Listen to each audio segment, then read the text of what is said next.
gonna kind of, like Carter said, we're gonna have some therapy session here. We're gonna accept some faults, right? But also, I'll say this: we're gonna pump our fists a little bit too. In some cases, we each picked a surprise and a disappointment for this season. How do you guys want to do this? You want to go each of us go individually and give both of ours, or no? Let's go surprises, and then all disappointments. Okay, let's go surprises.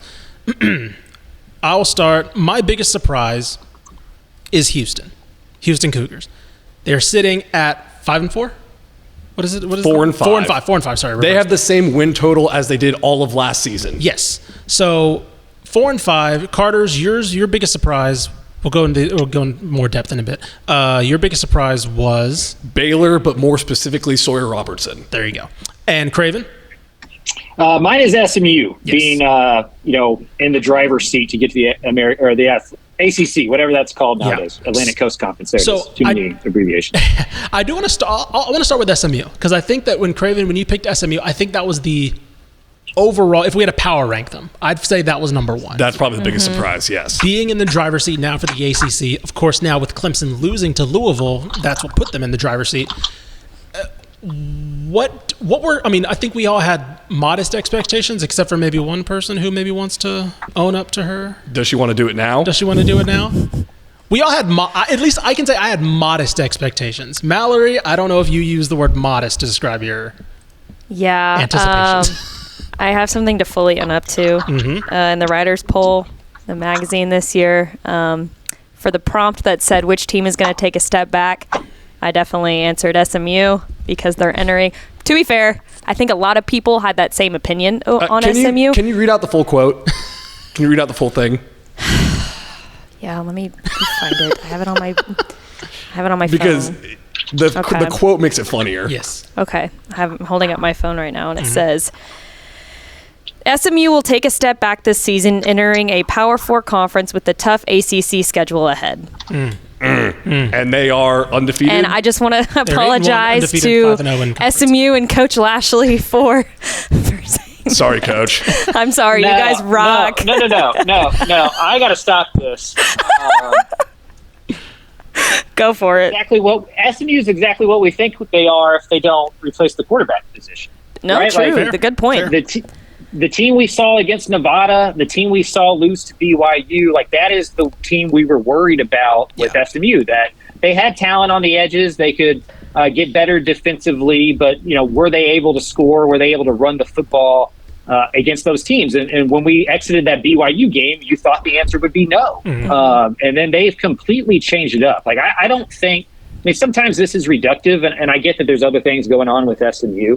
But I just don't think we can undersell what Kevin Jennings has done for this football team, done for this offense, and done for the trajectory of this program this year. I'll say this. I think it's Kevin Jennings and the fact that I didn't know if they had a premier running back heading into this. Brashard Smith has been sensational. So yes. They didn't either. Yeah, there you go. I was about to say he wasn't on our projected depth chart, I don't think. And so...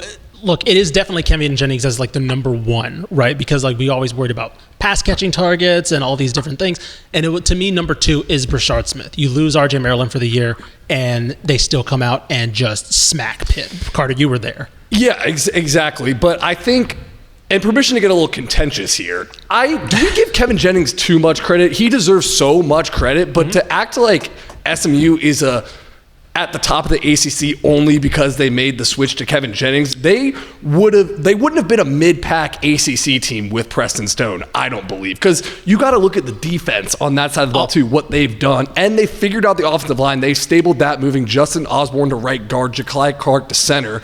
A lot of those were early season struggles on the offensive line that they have since shored up. And now part of that is Kevin Jennings helping with the scrambling ability. But I feel like it's giving Kevin Jennings too much credit for he's done everything for this team. I'll say go ahead, Craven. They scored 29 against Nevada and 15 against BYU since Kevin Jennings has been the quarterback. This is against P4 competition. 66, 42, 34, 40, 38 against Duke, 48 against Pittsburgh. The defense only gave up 18 points against BYU. They win that game with the offense that they're playing right now, and they're an undefeated football team. And I understand that, but it's also them finding Brashard Smith. It's them stabilizing the offensive line. It's Roderick Daniels stepping up. Like, it's all of these other factors that have happened. It's not like you just put Kevin Jennings in there and it's led to that fast increases of points. I'll say this. I don't think but Kevin Jennings getting in there is what unlocked Brashard Smith, and it's what made this offensive line look better because they don't have to block the same. Right. I was about to say that. That's where I don't think they fall off, right? I do think they become Duke, which I think is very much in the middle tier of the ACC, right? I think Duke is a team that has a great defense, really struggles because they don't have, again, I don't think it's all on Malik Murphy, but again, you don't have a quarterback that transcends a lot of the issues on the offense, kind of falls back to the pack in addition to sloppy play calling, all these. I think they become Duke, which is a team that is very much below the top tier of teams. And again, Miami could just be better than everybody, right, in this conference. So, I don't want to say SMU is up there with Miami right now. Miami could just be better, and there's SMU and then Clemson and Louisville than everybody else. But what I'm saying is right now we can have that conversation because of what I think Kevin Jennings has helped transcend this offensive ceiling. And like you mentioned, unlocking guys like Brashard Smith, unlocking other pass catchers, which again, something heading into the year we didn't think they had. And now they lost their best pass catcher and they're still okay. So I'll say it's a little bit of both. It's not all on Kevin Jennings, but he has unlocked other elements that we did not think this offense possessed. I can agree with that. So let's move on to, I want to talk about mine for a second, Houston. Because guys, we did not think Houston was going to be a good team. Not at all. And here's the thing. I still don't think they're a very good team on paper. But the fact is, Willie Fritz is just coaching. He's coaching ball. He's an FFC, man. He's just an old FFC. They beat Kansas State. The Kansas loss is very weird, but again, they beat TCU. I think they hung around with Iowa State for a while. They should have probably beaten Oklahoma, right? So it's you look at these games and you just realize this is a team that I think if at the beginning of the year I was like, this is a 3-win team, maybe. Mm-hmm. Or you look at the 4 wins and be like, that's a good mark for the end of the year, right? At the end of the whole year, they have 4 wins. They have 4 wins right now. Arizona's not that good. They can get 5. There's an outside shot they can upset Baylor. I'm not saying they will, but again, they can get Baylor to play their style of game. Willie Fritz is going to go into that game and say, Baylor's defense ain't that great. I can make sure that we can exploit some things in the run game. Zion Chris, I think, is, speaking of making quarterback changes that have paid off dividends. Yeah. Zion Chris has been a revelation for them. And they're just content with we're not going to throw the ball that much. Oh, no. Zion Chris, we said it in the recap show, he's averaging 103 passing yards a game in the 3 wins they had in the last 4 games. We said all offseason that Willie Fritz is like Novocaine. I said don't even pay attention to Houston this season, but buy stock next season. Right. Maybe he's more like morphine. He's acting faster than we thought. Yeah. Craven, you've always been a fan of Willie Fritz, and you've been very much an advocate of him just knowing how to coach football and basically just all the fancy stuff, all the blah, blah, blah. He's not a rah-rah guy. He's just a guy that is just going to execute. Is that kind of what we're seeing this year? Yeah, he's speaking 1988. He's still kind of living, he has a clear idea of how to win football games. And it is not like a lot of modern coaches. Mm-hmm. And I think sometimes when you kind of zig when everybody's zagging, that can be beneficial. That's what gave Mike Leach an advantage, right? Sure. When everybody was still holding on to the old stuff, Mike Leach was like, screw that. We're passing the ball 40 times. We're going 2 by 2. We're going to go fast. We're going to score a bunch of points. And everybody caught up. I think Fritz has kind of gone the opposite way. All of these modern teams are getting spread. All of them are becoming finesse. We're going to be the punch you in the mouth, take you into quicksand, see if you're willing to be in a 4-quarter fight. And I think the Big 12 teams haven't been up for that. If you look at the ones that they've beaten, it's TCU, who can't stop the run, who isn't a very physical, smart football team. I would say they make a lot of mistakes. I think Houston, capitalizes on that.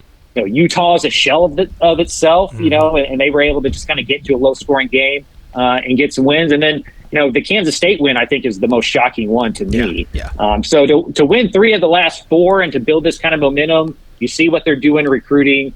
It has happened, a lot faster than I think any of us thought it would. But I don't think we're surprised that they've become a competent football team. I wonder how much the success says about the Big 12. Yeah, that's a good point. Well, it's also when your roster situation is not as talented as some of the other teams in your conference, and Houston, Willie Fritz inherited a nightmare roster situation with the transfer portal, I believe.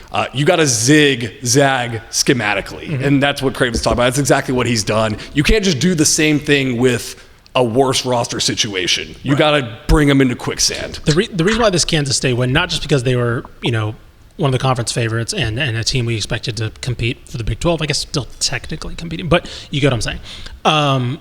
The reason why that win stands out to me the most is because you look at Houston's games, even when they were competitive, it was games against teams without a real offense that could push them, right? It was like, let me look at it right now.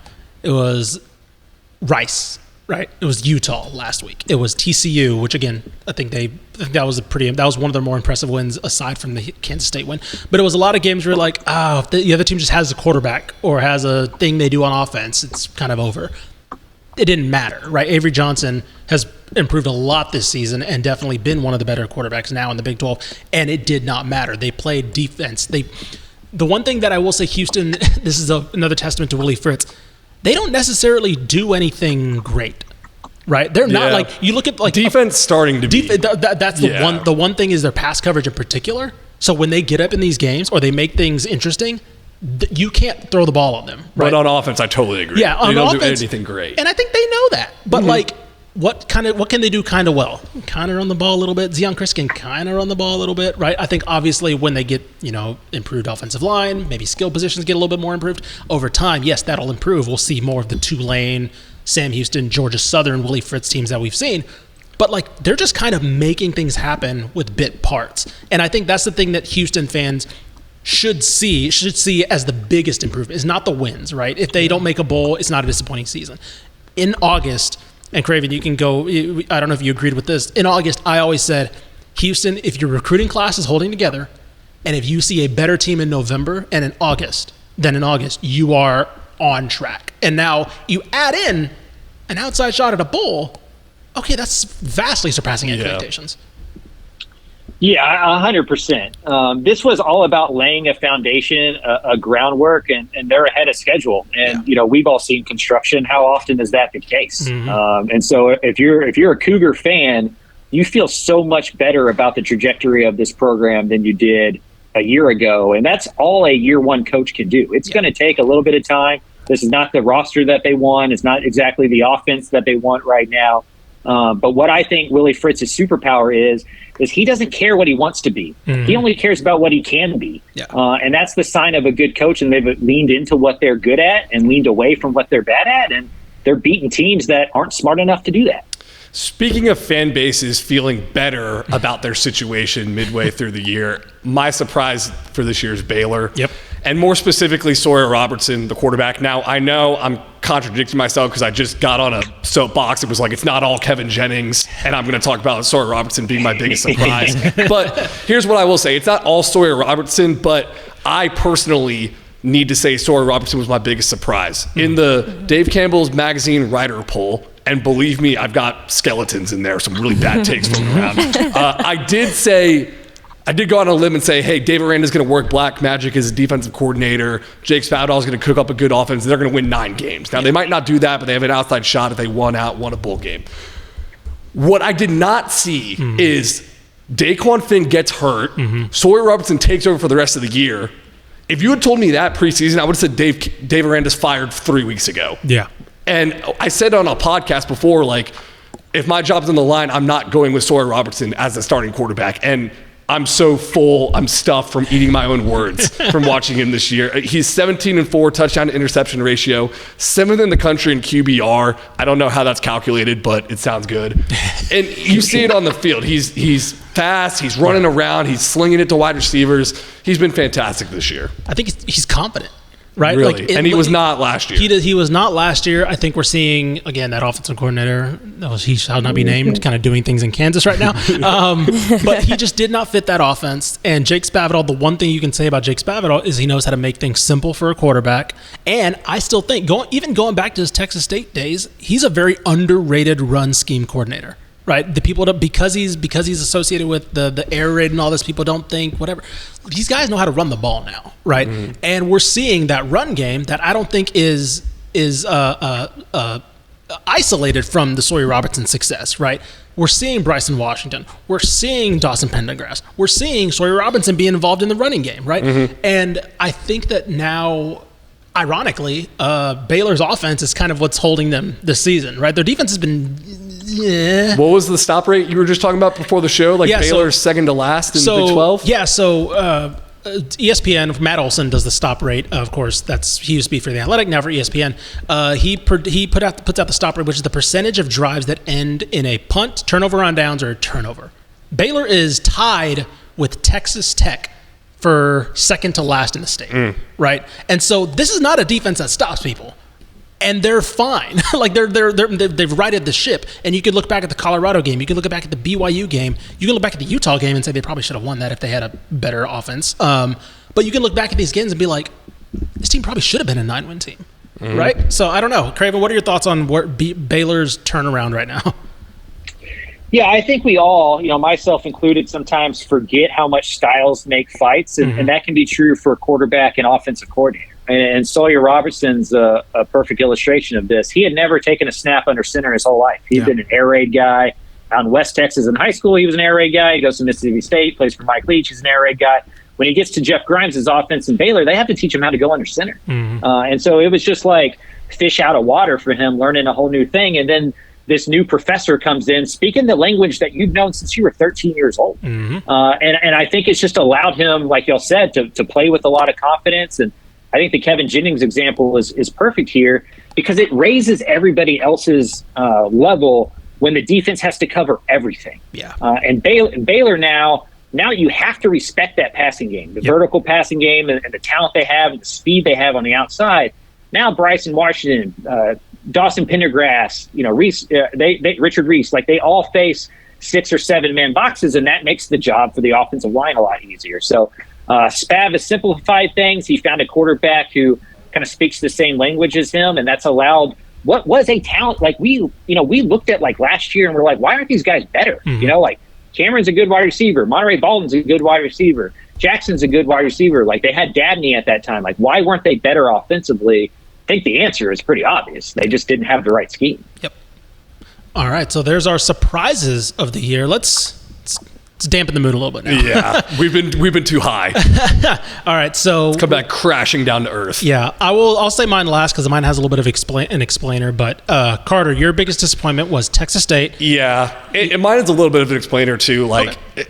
I'm not necessarily super disappointed in how Texas State has played on the field. Craven had the stat after their last loss. They've lost 3 games by a combined 10 points. Sure. And Kelly Damphus, the president, jumped in Craven's mentions, and he was talking about how Texas State, aside from the Old Dominion loss, that was the worst loss. Yeah. That's kind of inexcusable. Sure. But the 3 teams they lost to by 10 points were 6-2, 7-2, and 7-1. Yeah. I'm more disappointed that we didn't see this coming.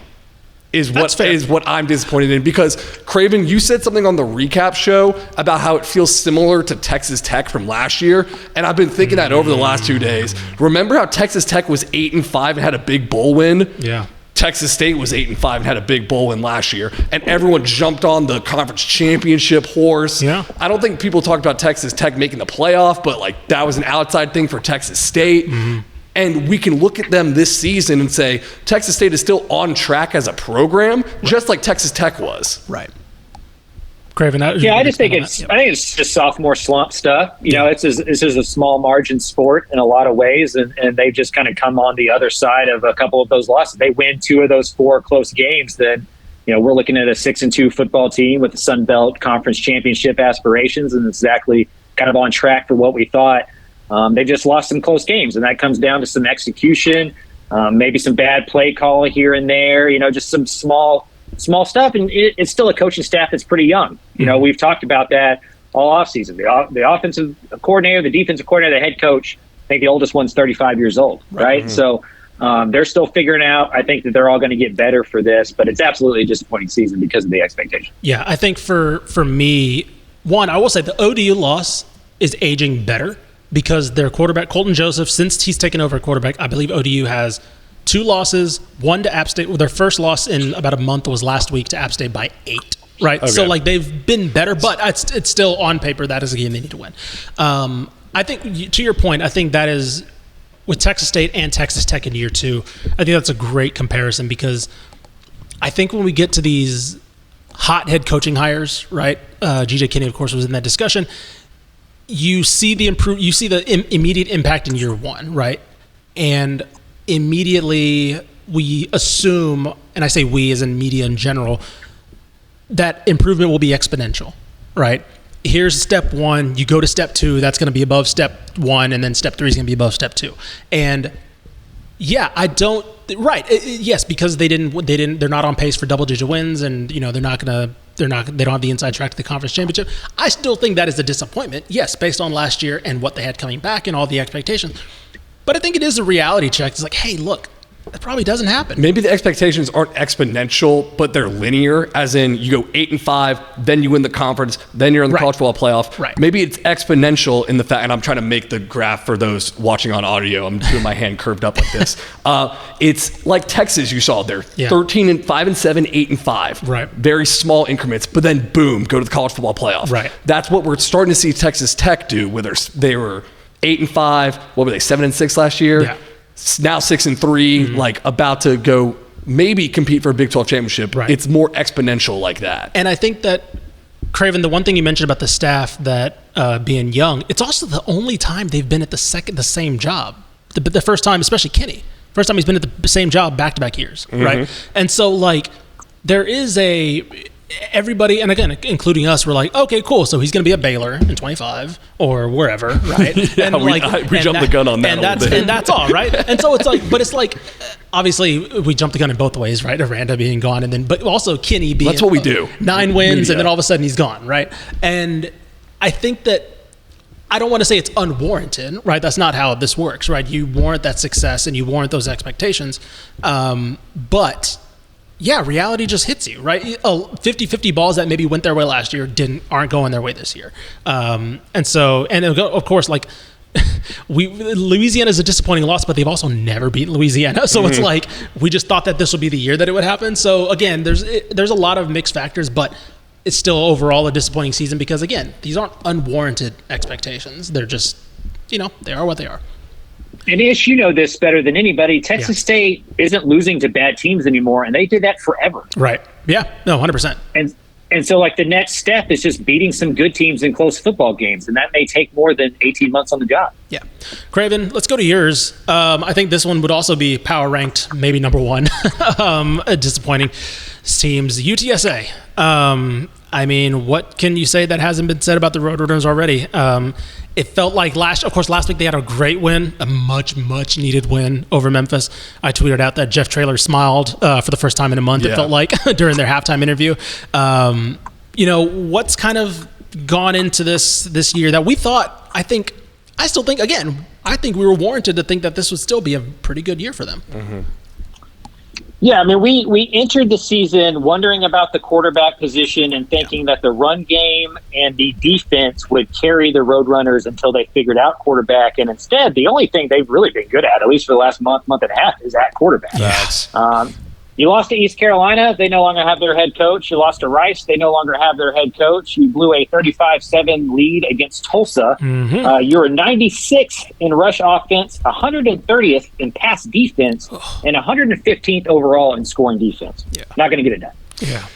They did have their best win in program history last week against Memphis. The problem is they've had their 3 worst losses in program history this season as well. I think the biggest disappointment for me has been the penalties and the lack of discipline from them. Mm-hmm. They are second to last in the nation with 86 penalty yards a game.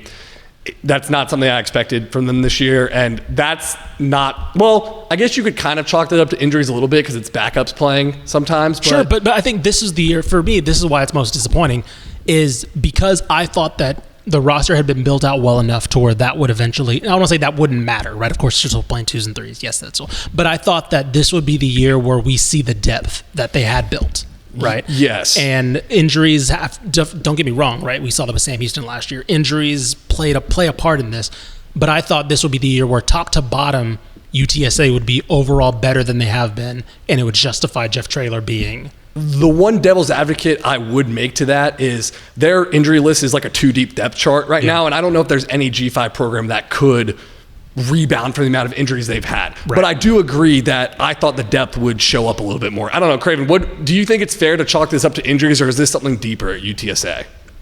I think it's both. I think you lose all of that talent. You lose Frank Harris, you lose Rashad Wisdom, you lose Joshua Cephas, a couple offensive linemen, and then you also have the injuries. And now it's not those top 40 on your roster that you're really counting on. Now you're needing to count on some more guys in that 40 to 50, 40 to 55 range that maybe were a year or two away. I think that's why you've seen so many penalties. It's just guys that just haven't been through the fire yet. They get out there. They haven't been practicing with the ones. It's a bunch of guys playing with different dudes than maybe you see Monday through Friday.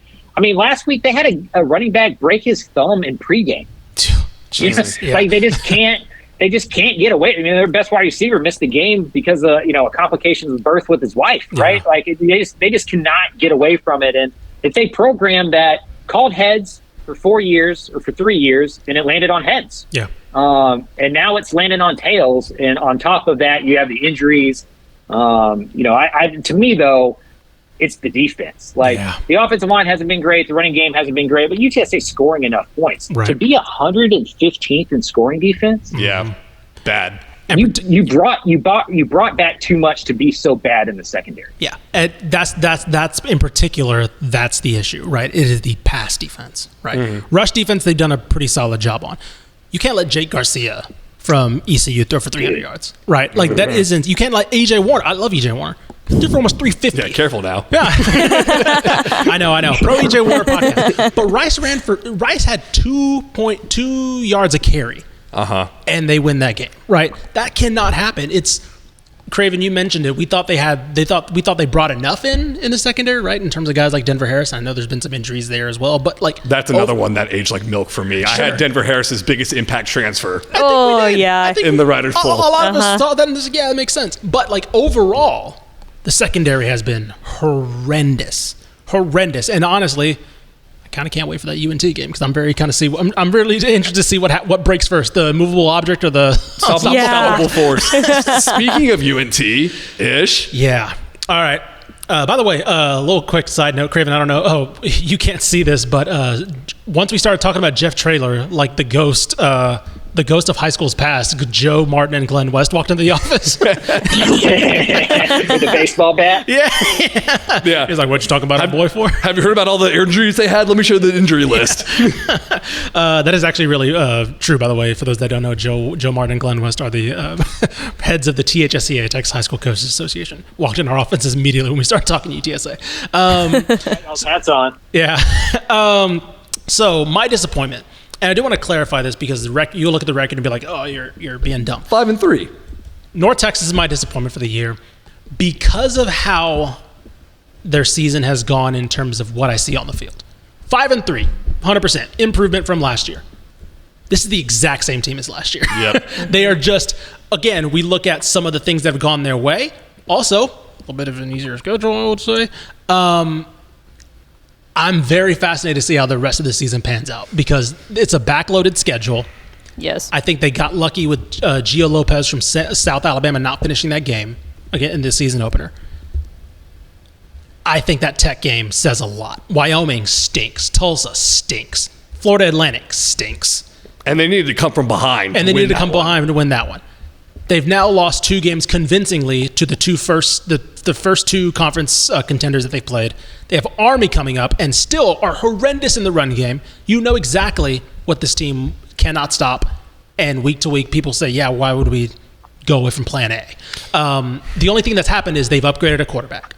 And therefore, their offense is a slightly better. And I don't even want to say offense. I just want to say the quarterback is better than last year. So therefore, the offense is better. They're going to go bowling, and that is an improvement. Yes. But I agree with you. They're kind of doing it because of the improvement at quarterback and an easier schedule. Like they're going to finish the year with East Carolina and Temple. They're going to lose to Army, I believe, and then UTSA is going to be pending Bryson Daly. I'll raise my hand and say pending Bryson Daly. Yeah, well, if Bryson Daly plays, I know Craven, you wrote about he's Captain America. He's going to throw his shield through the North Texas defense.